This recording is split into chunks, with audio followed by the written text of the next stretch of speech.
For me, the choice was really easy. It was an investment in family for me. I talked to a lot of dads. I talked to a lot of moms when I was going into this because I wanted to know what was going on. What give me your one kernel of wisdom going into this. And one of my new good friends said, "Hey, I've got two kids. The first one, I was a workaholic. I went back a week after he was born, worked my full trader shift, which is all day. Went home and thought about it. Wasn't a part of a lot of what happened early in his life. When I had my daughter, he was in a different part of his career and life, and he's like, I spent a lot more time with her.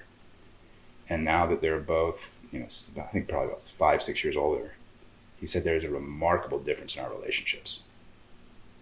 And he goes, it's great because I have this, I have a very, very strong relationship with my daughter.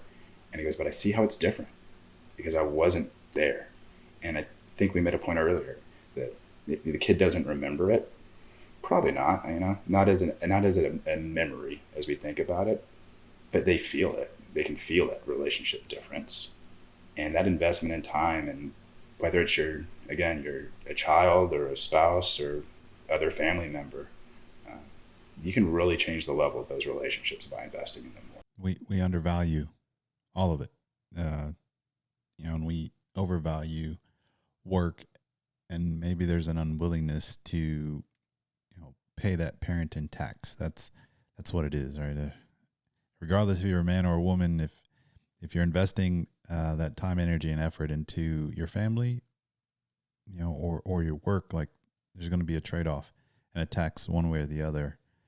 And I think as a society, if we look at all the mental health issues, we can kind of get an idea of what's happening. Being overworked as a society. So I'm glad that there's light being shined on, and folks are hopefully paying more attention to their families and valuing that time a lot more. And that's a great example, Justin. It's something I think about, quite honestly, because the military kept me away a lot, traveling a lot, and I missed a lot in my son's his childhood. And I would be there as much as I could. But even now, 5 years I've been in Houston, and he comes for the summers, and it's great, but I'm not in the trenches with him. So we have a different relationship, and I try to just stay engaged with him through text and talk to him on the phone. We have very candid conversations and fill in the gaps where his mother, maybe lost. But I really just want to, I think about, well, what if I have another kid? What if I have another kid? I said earlier, hey, I want to be a stay-at-home dad. Or at least, swap years out, switch years. We alternate years who gets to stay at home, because I value fatherhood so much.